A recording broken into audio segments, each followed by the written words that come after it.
Join me as we talk about things that your parents keep for you over the years, and do you really want them back or not? Prime Minister Carney visits the White House. Supreme Court ruling 5-4. Are we going to keep transgenders in the military? And Cinco de Mayo. It wasn't as big as it used to be, and I'll tell you why. Stick around. You just might learn something.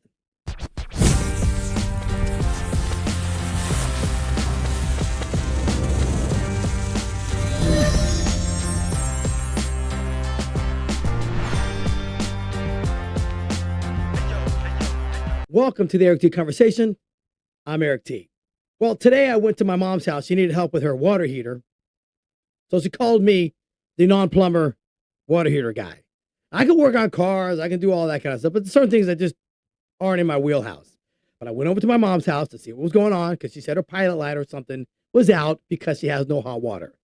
So I go over there, I look at it, and I'm, trying to figure out what's going on. And she said, well, the plumbing company was out here on Wednesday, and they redid some piping or whatever, and redid some brackets and redid the copper piping. And I look at it, I go, well, then why don't you call the plumbing company and not your son that's not a plumber? If you had somebody working on your house 5 days ago or whenever, last week, you should call them to come back out and fix whatever it is, or try to figure out whatever the issue is, why you don't have hot water. She's like, well, I just thought I can call you. I said, Mom, I'm 52 years old. I don't want to dick around with a water heater when you had a plumbing company that was here just the other day working on your water heater. They need to come and figure out why your hot water's not on. Now, whether it's a pilot light or whatever it is, call them. They're the ones that worked on it. And it just happens to be the plumbing company that's right across from my office. So I know the guys. So just call them up. They're legit. They're good dudes. They came out. They were coming back this afternoon, and they're going to take care of it. But while I was there, my mom likes to always give me things that she finds as she cleans out boxes. So she starts handing me these birthday cards of mine. And they're like, happy third birthday, Eric. And this was a long time ago. And then she hands me this folded paper, and I open it up, and it was looked like a tablecloth material. And it has a big picture of the Super Friends, which very vibrant colors, by the way. And I said, well, what is this from? She said, well, this is from your birthday tablecloth. I tore it off so I could save it for you. I said, Mom, this is like 50 years old almost. I'm like, I don't need this. I don't need the birthday cards. She starts handing me my baptism paperwork. And I said, Mom, I don't need any of this. I don't need any of it. And then, mortified, my mother hands me a plastic bag. And in that plastic bag is a wristband. Now, the wristband was what I had when I was born. Put the name on, the parents on there, and who the child is. And that was my ID bracelet. And then I see a little round plastic thing in it. And I go, what's that? She goes, oh, that's from your circumcision. I go, my circumcision? I go, you kept my foreskin for 52 and a half years in a plastic bag this entire time? I said, who does that? I said, Mom, I don't want that. I said, throw that away. You would think, why would hospitals hand that to the parents in 1973? That was strange. So I told my mom, I don't need a part of my penis back from a little baggie that you've kept all these years. And I had a brother that passed away a couple of years ago. I go, do you keep Paul's too? She goes, oh, I think I have it somewhere. I said, that's so gross. I said, if you find it, please throw it away. Nobody needs any foreskin that's shriveled, saved for over 50 years to give to your child. And I was thinking about it. I said, as parents, what do you keep of your children's that you've kept for a long period of time? Now, once in a while, I find something that's nostalgic, like the macaroni Christmas tree that I did in kindergarten. And I find it, and I look at it, and I'm like, oh, wow, it takes me back. I remember like it was yesterday when we did this. My buddy Joel was next to me when we spray painted these things green. But that's about it. I don't know how much nostalgia my mom wants me to have with having my foreskin. But what do you keep as a parent? What do you hold for your children when they're little that hopefully when they get older, they'll appreciate? Now, I'm a pack rat. I keep a lot of things. I have old cadet uniforms that I wore when I was in Civil Air Patrol and ROTC. I still have my Class A uniform when I was, in high school. Has all my ribbons on it. Now, do I need it? No. Do I want to get rid of it? No. I don't know why I don't want to get rid of it, but it's in a box in my attic. It's sitting there, and it's been sitting there for 36 years. I don't wear it. I don't know anybody who would wear it or what anybody would want to do with it, but I have it. So that's strange that I do that. I have stuffed military uniforms in several duffel bags that I have that I keep. I can get rid of it, but I don't want to get rid of it. I don't know why. It's just some things I feel that maybe down the road, a grandchild or somebody might come up with and say, hey, let's see what Eric had when he was in the Army. Just open it up and kind of go through stuff. And everybody makes fun of me for keeping it. But I said to my kids, I said, look, when I die, you can do whatever you want with this. You can burn it. You could give it to an Army Navy store. You can put it in the coffin with me, but it's a lot of stuff. It's like 2 or 3 full Army duffel bags that are full of stuff. And then I got a couple of bins too. Combat boots, desert boots, all kinds of shit. I got my boot camp boots.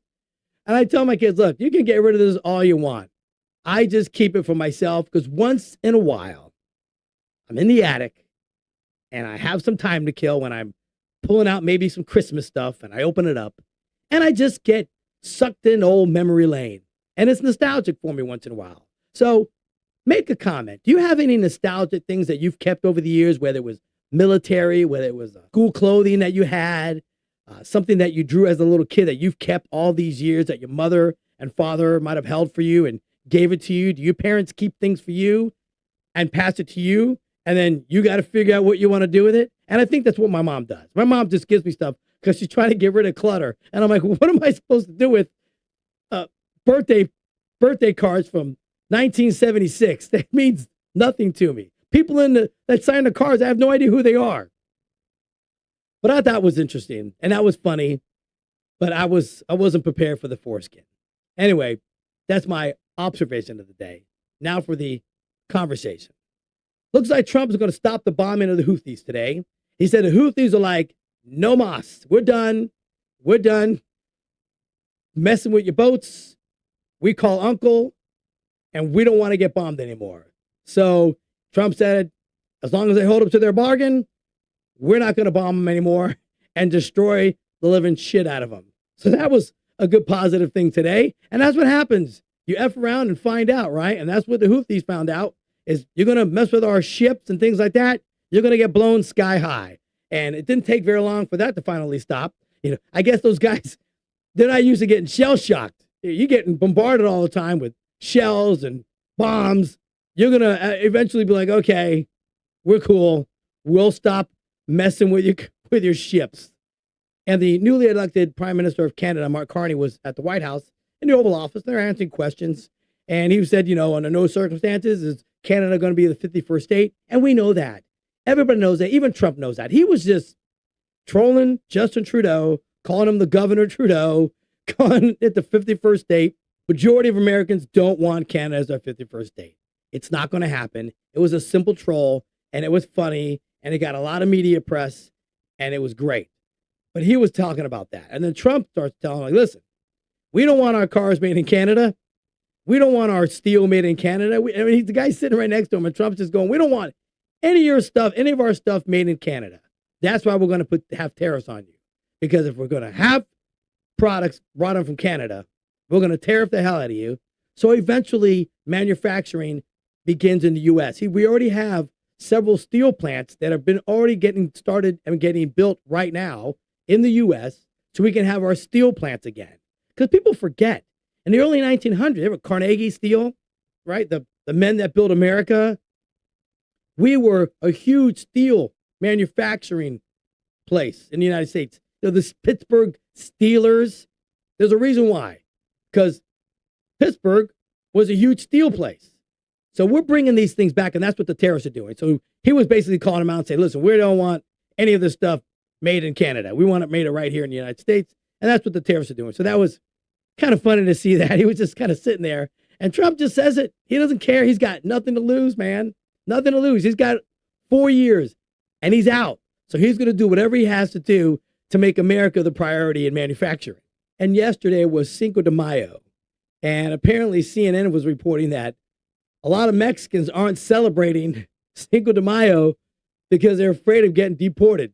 I mean, that would be pretty genius, wouldn't it? You have a huge Cinco de Mayo party, and ICE just shows up and just rounds them all up. So nobody was really celebrating yesterday, except for a bunch of white Americans hanging out having Cinco de Mayo, because apparently Mexicans were not out there celebrating their independence from France in the winter of that war. But that's what happens.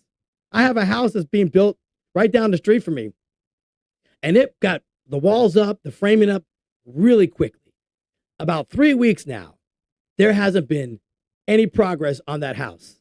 Zero. I don't see anybody working on this house. And it's a big house. It's like a 3,400 square foot house. Nothing's happening to that house since all this illegal stuff's been happening. So it's slowing down building houses and all that other stuff, because, the Mexicans are the one that do all that kind of work, right? They huge laborers, but they're hiding out and they're not showing up. Now, I don't know that's the reason why the house is not being moved along quickly, but I find it very coincidental that all of a sudden this house got built quick and then it just came to a screeching halt. And I don't see anybody outside, nobody doing anything with it. It's got a roof on it. I don't think the shingles are on it yet. The framing's all done. It's got some windows. And then it's been crickets for the last 3 to 4 weeks. I don't know. Maybe you shouldn't be hiring illegals. Maybe. Hire some people who have cards, green cards, and not allowed to work in the United States, and it won't slow up the progress of building houses. And the Supreme Court ruled 5-4 today that allows Trump to kick out transgenders from the military. I don't even know why this is even a question. But you got the lower courts saying that they couldn't do it, and they can do it. People don't get it. And I said this in another show. It's the military, people. This isn't a civilian job.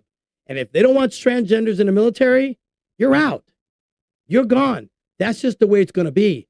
They don't want that in the Army, Navy, Marine Corps, Space Force, Air Force, Coast Guard. They don't want it. It busts up and has problems with morale.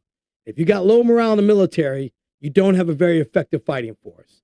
So that was fantastic. My problem is the 4 judges, you know who they are, the liberal judges, they ruled against it. How can you rule against that? It's very clear. The president is the commander-in-chief of the United States military forces. Very clear. It's in the Constitution. He can do whatever the heck he wants as far as the military is concerned. It's not up to debate. But we had 4 judges that ruled. They didn't like it. It should have been 9-0. But it went anyway. Trump can go ahead and get rid of the transgender individuals out of the military. And it's not a whole lot of them. We all know it's not a whole lot of them, but they're gone. They can go to the civilian world, wear their outfits there, and be trans over there. But you're not doing the Air Force. You're not doing the Navy. You're not doing the Army, Marine Corps. You're not doing it anymore. You're gone. And I think that's great, because as a former Army guy, I believe we need to worry about winning wars instead of what our men and women are wearing as far as their gender is concerned. Well, that's it for today. Join me next time for a little chit chat, some observation, and some good old fashioned conversation. Thanks.